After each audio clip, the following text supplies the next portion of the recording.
Hey, what's up, guys? It's your good friend Jimbo. Today's episode is presented by Veyer. Veyer was founded with the goal of building an affordable everyday wristwatch that blends tasteful design with extreme durability and functionality. Veyer returns a sense of dignity to affordable wristwatches and are built to last. Veyer is a true American watch company specializing in both quartz and automatic watches. Veyer is offering our listeners 15% off if you use the code PODGO15. Go to VeyerWatches.com to learn more and get your new timepiece today.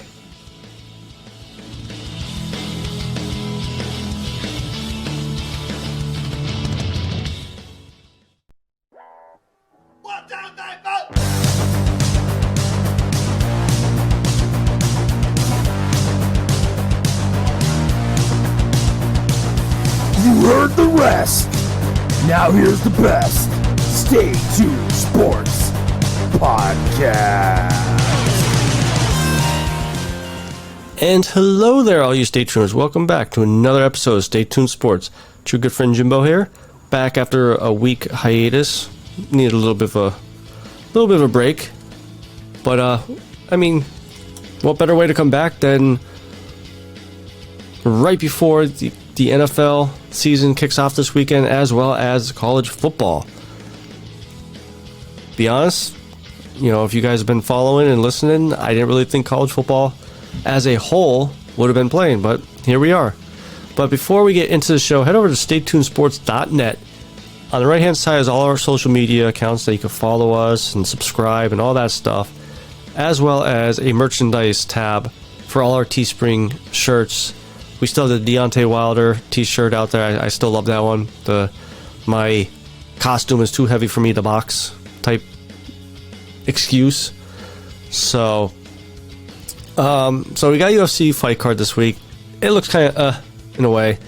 Angela Hill versus Michelle Waterson. That's really the only fight I would be interested in watching. Both fighters are very good, and I like Angela Hill. She's like the female version of Donald Cowboy Cerrone, who wants to fight every 2 weeks. All the other fights, every fight has a potential to be a entertaining fight. But on paper, to me, it just looks blah. So if I see it, I'll watch it. But I'm definitely going to try to tune in for the Angela Hill Michelle Waterson fight. But the reason why I bring up UFC is came out towards the end of last week. Brock Lesnar is an official free agent. Him and WWE are no longer working together. WWE took all his merchandise and t-shirts, all that type of stuff, off their website, and begs the question, is he going to try and make a MMA comeback? And one dark horse organization that I thought was interesting if they were to try to sign him is Bellator. I don't think Lesnar could compete in UFC anymore. Let's be honest, I think he came in at the right time. The heavyweight division was just terrible. You had Randy Couture, who was 40-some years old, as your champion. Granted, Dan Henderson was a champion out into the later stage, Daniel Cormier. But Cormier is a different beast. I don't think Lesnar would do well. Even though some fans, somewhat including myself, want to see the John Jones-Lesnar super fight that we all wanted a couple years ago. But here is why I would rather him go to Bellator. And Scott Coker was quoted in saying, if he's open to coming here, we definitely could set up a Lesnar versus Fedor Emelianenko fight. And even when Brock won the heavyweight champion with UFC, a lot of fans were clamoring for that. The reason why I like that fight a little better than John Jones' fight, like I said, Lesnar can't compete with UFC talent anymore. Not saying Fedor shouldn't be in the UFC, but Fedor is a little bit older now and doesn't fight as much as he used to. He hasn't fought in 2 years? But you put both those guys in the ring, and I think it would be an entertaining fight. I would like to see Lesnar's wrestling against him. Both guys, I mean, Fedor got knocked out by Werdum, or knocked down, however you want to say it. So Lesnar still has the punching power. And on top of that, would Lesnar be able to capture gold in Bellator? Now, a little side dark horse is AEW Wrestling may want to swoop in and get him. And I'll tell you what, if they do that, that would definitely help take their brand to the next level, competing against WWE. And it would definitely set off Vince McMahon. Oh my God, that would be so freaking hilarious. Watch him blow up in their limousine. But if UFC, because UFC obviously always gets the fighters they want, no matter how much money it is. Again, I don't know if UFC would want to. I don't think they would sign him just as a handout. I mean, yeah, he would bring in a lot of pay-per-views no matter who he fights. But if he were to, and I think that John Jones would be the only fight to make. You don't want to do Alistair Overeem, who won last weekend, because he already has the win over Lesnar. I mean, who do you put Lesnar against? You don't want to put him against like Andre Arlovsky. UFC is going to want to make money, and John Jones is really the only fit for Lesnar as far as trying to sell pay-per-views. Now, don't forget, just a few years ago, they had a little bit of a trash talking going on back and forth, and just never came about for the fight. And that's when Lesnar signed with WWE and showed up at WrestleMania and won the belt. In the end, I would probably rather hear... I would like to see John Jones fight, but I just think that John Jones would run through him. So I will say this. I would want to see Lesnar in Bellator just to see how far he could go in that division. I think if he signs with UFC to do the John Jones fight, it's going to be just a one and done deal. One fight, make your money, go home for a couple years. I mean, obviously he's been smart about his money with the ranch he has. And, the WWE contracts, the money he made off of them. So stay tuned. We may see him in Bellator, or bare knuckle maybe. I don't know how well he would fare in there. I mean, there's some big heavyweights. I still would probably bet on him if he went to bare knuckle. So, like I said, my wonderful Flyers, Magic, ran out. Game 7. Got shut out 3-0 or 4-0 like that. And you could see it just... That game, the Magic ran out. They went back-to-back games, overtime games to win, to tie it, to make it go to a Game 7. And the one shining star of the past 2 games, I will say, is seeing Oscar Lindblom out there. And in Game 6, he played Game 6 and Game 7, and he held his own. He still looked a little rusty, but held his own. And to have cancer diagnosed last December, being cleared of it this past June, and 3 months later, be on the ice rink. I mean, he's really the winner this year. No matter who wins the Stanley Cup, you got to think about that. But as far as the Flyers, they're a young team, and this is what I'm taking away from this run. I mean, first off, in the beginning of the season, no one expected us to be even close to the playoffs, let alone win a series. We're a very young team. Do we have questions to answer? Yes. Later part of the last series against Montreal and this whole series, our young defensemen gotta play better, gotta pass better. You gotta watch what you're doing. There's too many turnovers in our defensive zone.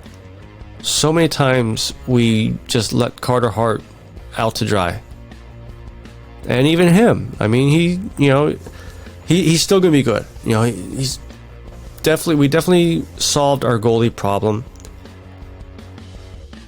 Just need a little more consistency. You're not going to win Stanley Cups giving up 4 goals a game.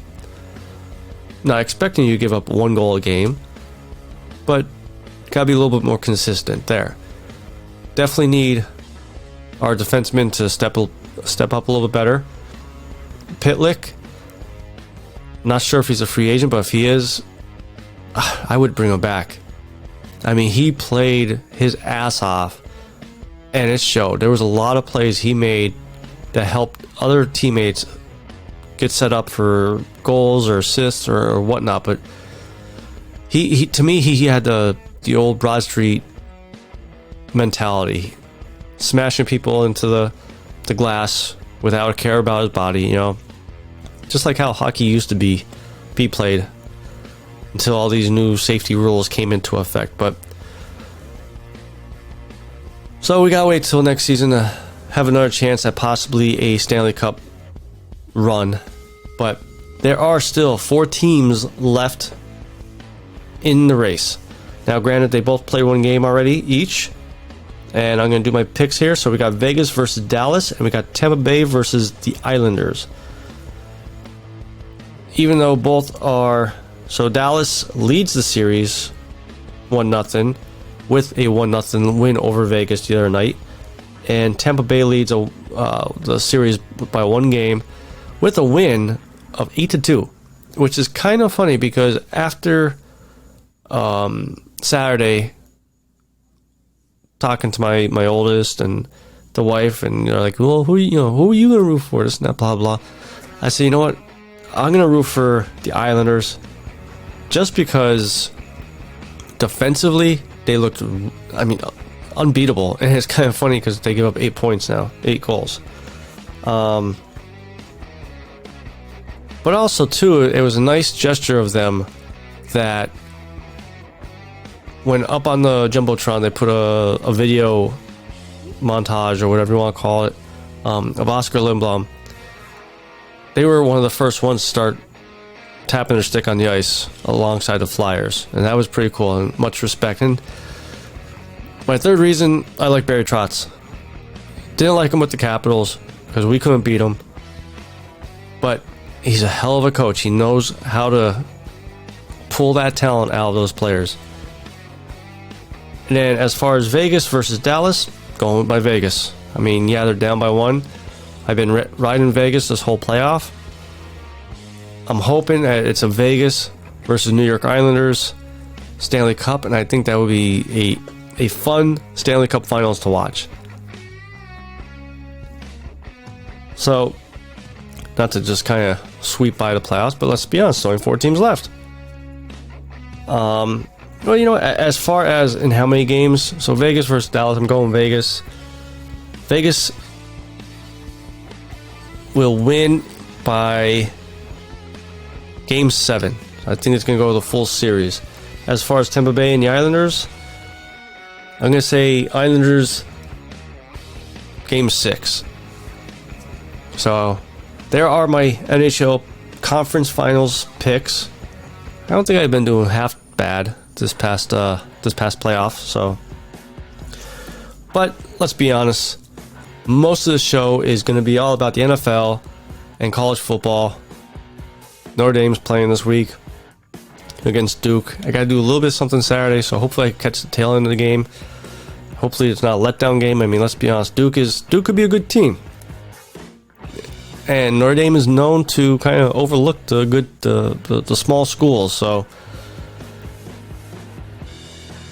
could be a good game. But NFL, I've been following the story. You guys have been following the story probably the whole time. Alex Smith officially makes the 53-man roster for the Washington football team. Yes, not the R word, the Washington football team.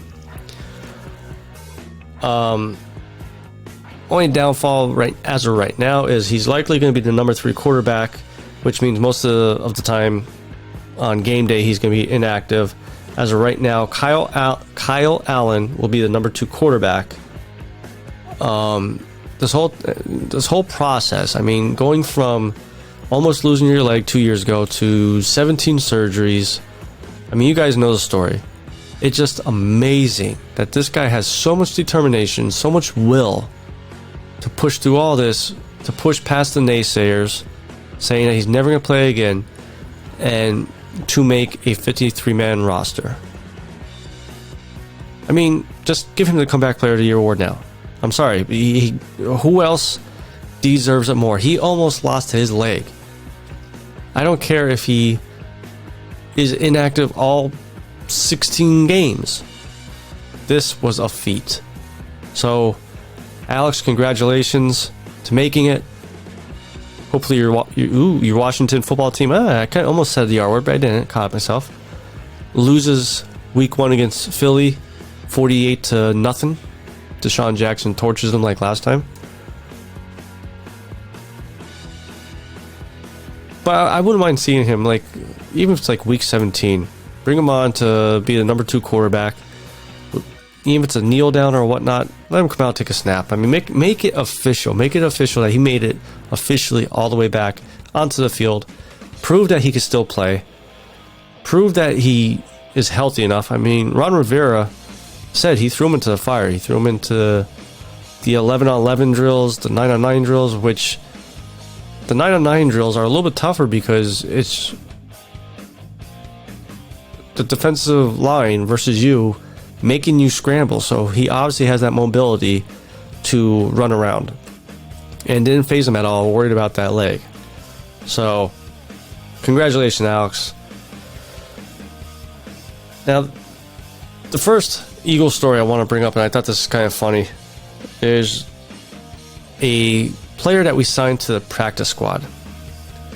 Josh McCown, our former quarterback, backup quarterback, has been signed to our practice squad, which officially made him the oldest player to be on a practice squad. He's 41 years old.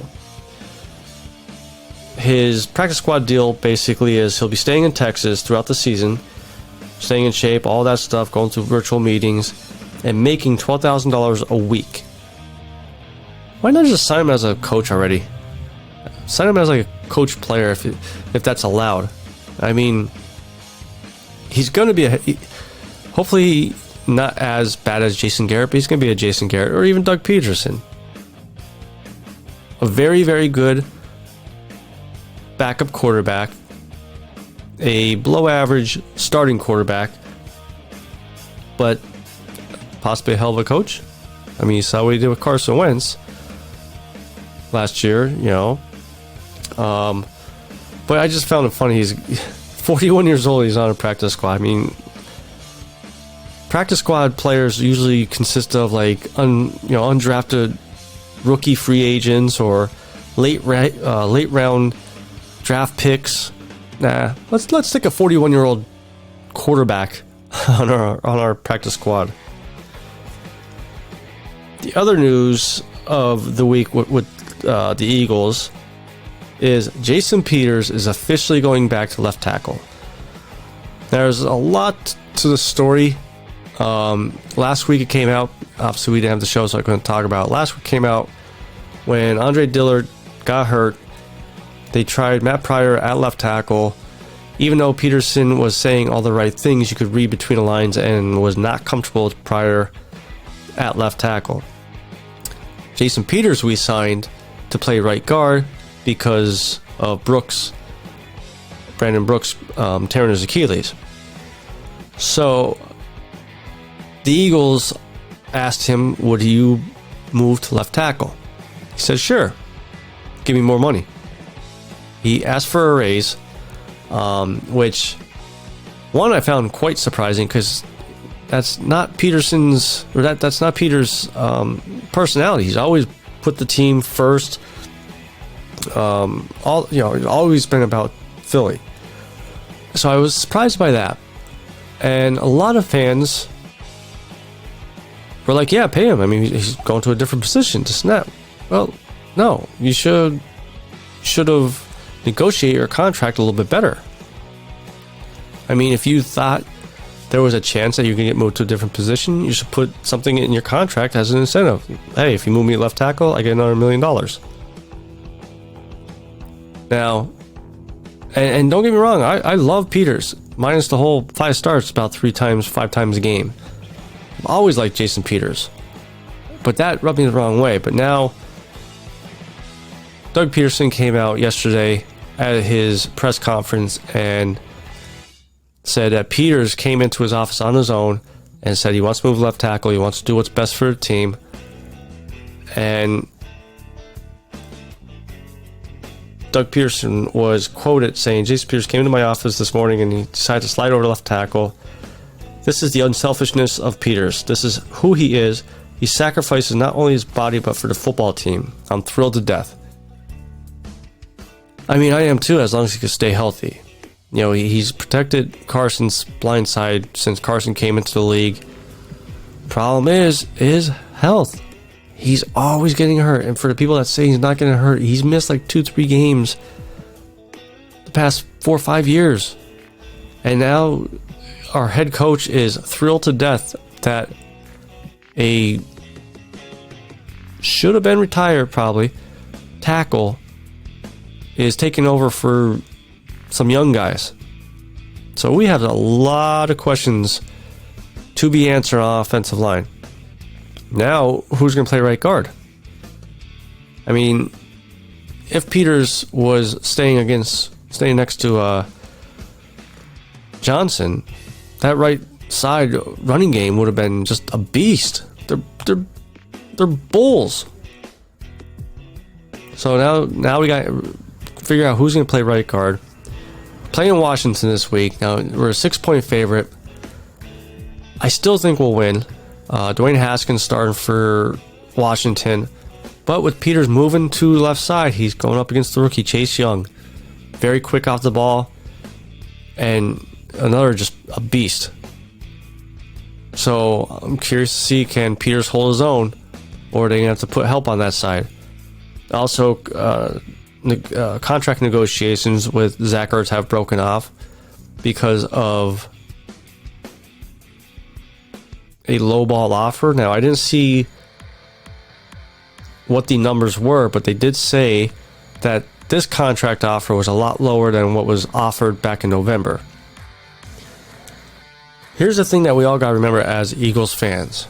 Yes, he did score the game-winning touchdown in the Super Bowl. Yes, he had a big catch in the Super Bowl. Yes, he's been our leading receiver for the past 5 years. But we're not paying for the past. You're paying for what he potentially could do for the team in the future. Now, is he going to have a big drop-off? No, he's still young. He's still probably got a good 5-6 years before we start seeing a drop-off. Yes, we have Dallas Goedert behind him, but he's not Zach Ertz. He's a very good player, but he's not Zach Ertz. Do I think Ertz needs to be paid as a top 3 player? Yes. Top 3 tight end, let me say it that way, because DeAndre Hopkins got paid today to be the highest paid player, something like that, non-quarterback, something like that they said. But Ertz is definitely better than Austin Hooper, who signed with the Browns, and the rumor was the contract that Philly proposed to him was a lot less money guaranteed in that one. But here's the good thing for us, as long as we're smart about it, is he still has 2 years left on his contract. As long as we're smart about it, not to pull a Dallas Cowboys and Dak Prescott, because right now, as each quarterback signs extensions, Prescott is getting more leverage and more leverage and more leverage, because now you got Deshaun Watson signing 4 years, 160 was it, or something like that, and that's basically what Prescott wants. And with the salary cap not knowing how low it's going to be next year, it's going to be hard for the Cowboys to re-sign him.